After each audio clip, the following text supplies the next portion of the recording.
Today we have lots of interesting things to speak about, guys. Yesterday we had a very bullish for the long run FOMC meeting, and I speak that we had very bullish FOMC meeting for the Jeremy Powell speech.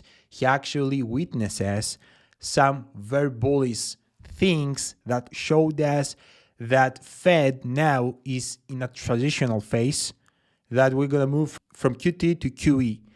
So the situation here reminds me a lot the COVID period, where actually Fed pivot and we had a massive run. We're going to analyze everything on this video. And also, guys, in a few hours from now, we will have the Digital Asset Summit, where we expect Donald Trump to announce something big. So sit back, relax, smash the like button, and subscribe to my channel for more content like this. And without losing more time, guys, let's go straight to analyze what happened yesterday. Yesterday, as you know, we had the FOMC meeting.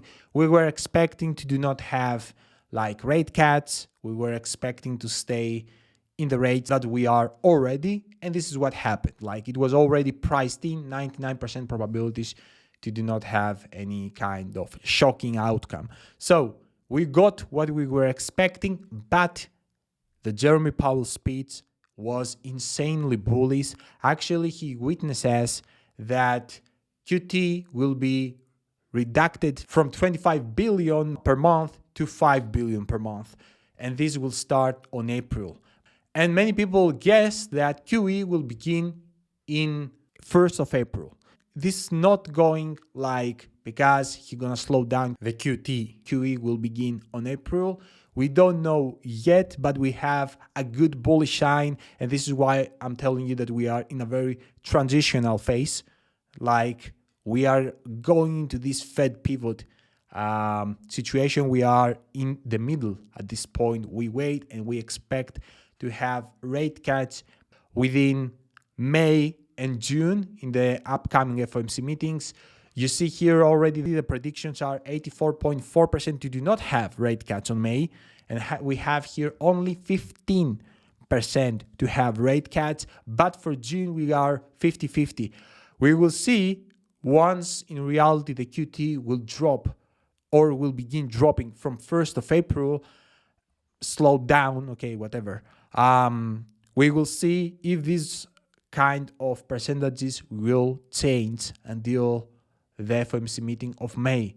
But for June, we are 50-50, as I told you. So if we won't get on May the rate cuts, we're going to get it on June. And this is how we're going to move into a massive money print. Okay, everything is moving according to the plan. And you see here the poly market predicts that QT will end up before May. So we have some signals that QE is starting very soon. And you know, like, we're going to get the rate cuts, and it's actually the ultimate massive money print.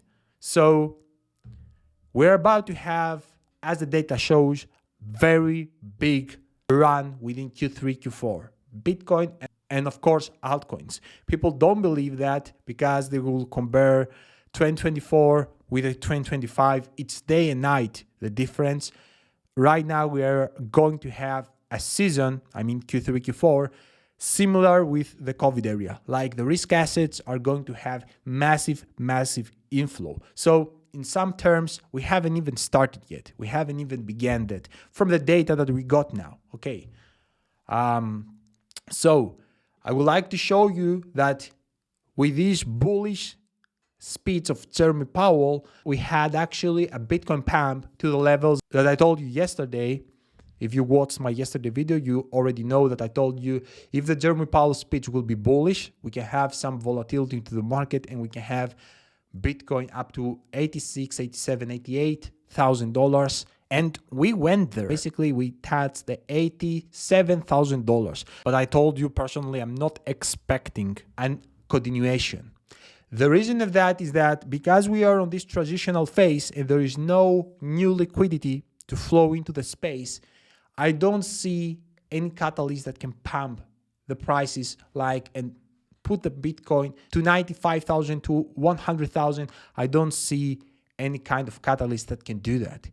And in opposite, because of this dry situation, I'm expecting some pullback. Some people believe in black swan events that can collapse Bitcoin 50, 60K. Personally, I don't believe that. I want to say here that anything can happen, but if you ask me, I believe into one more crash into the table, but I don't believe into that devastating crash. I'm preparing for everything. Literally, I'm accumulating cash aside to grab as close to the bottom as possible. I would be able to catch it, okay? Because I can see one more crash into the table. And do not forget also with the data that I showed you yesterday from the global M2 liquidity that has a spike last days of April. So everything tends, if you combine everything, all the fundamentals, all the microeconomics, that we will begin building some bullish structure, some bullish uptrend movement, the end days of April, early days of May.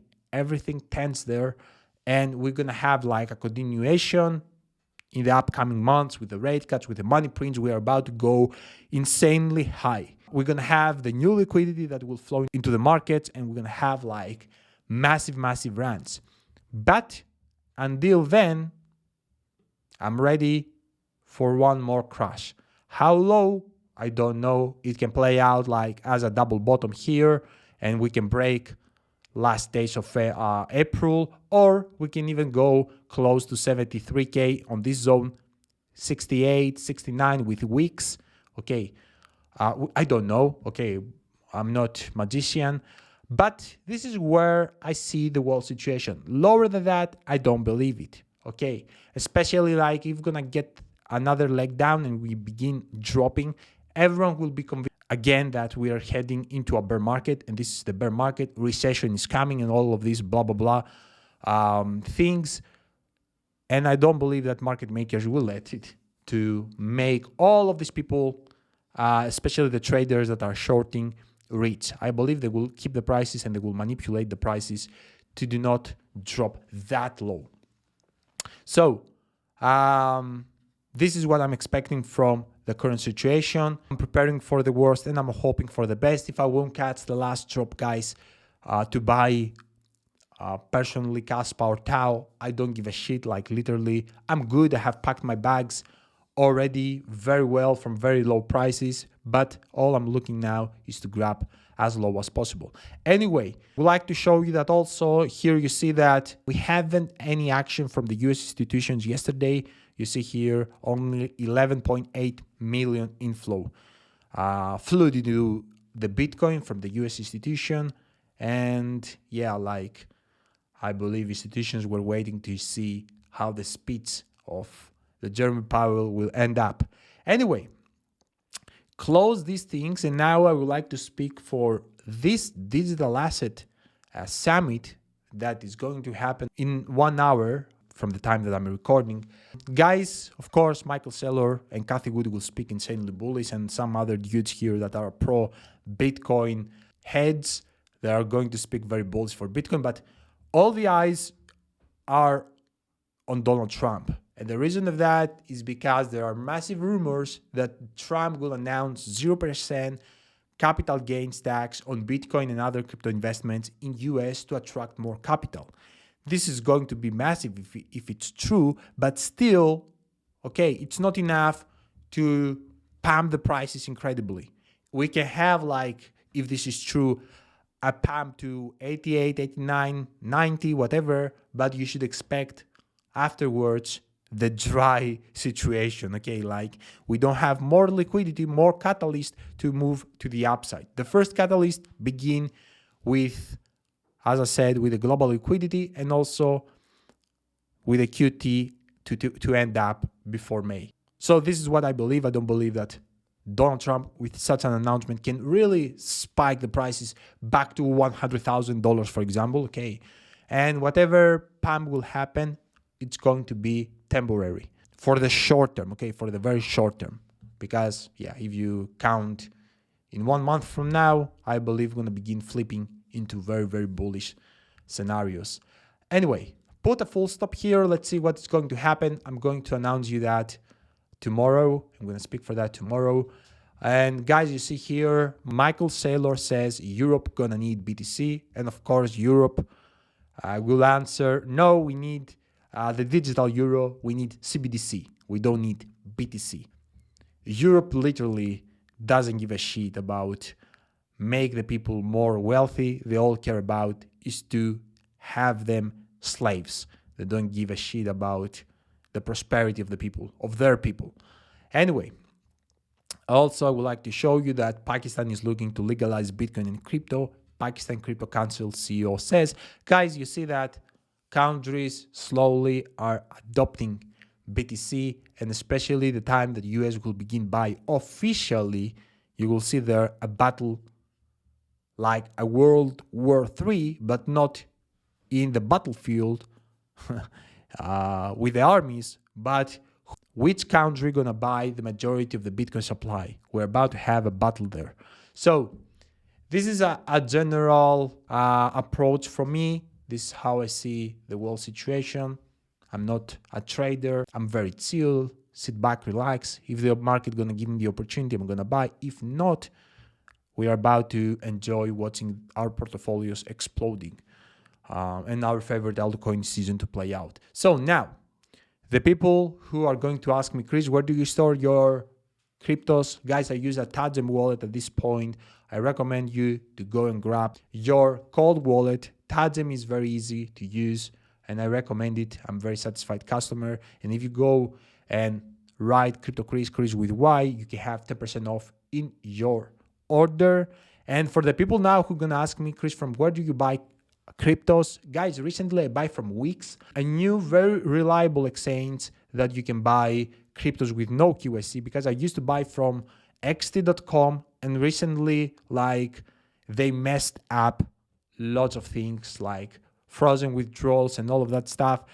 I became suddenly very unsatisfied with their service, so I stopped using it. That's why I always tell you, whenever you buy from an exchange, you should immediately withdraw into your cold wallet. Immediately. Don't let your cryptos in the exchanges, regardless how reliable is this exchange. So recently I buy from Wix because it's with no KYC, and I haven't any problems so far. And if you go through my link, guys, you can have some bonuses. So I recommend you to go through my link, register, sign up. It's with no KYC. Grab your favorite cryptos, grab your bonuses, and you can immediately withdraw to your cold wallet. So that's a video. Thank you so much for your support. I will see you guys in my next video. Until my next video, Chris is out. Bye.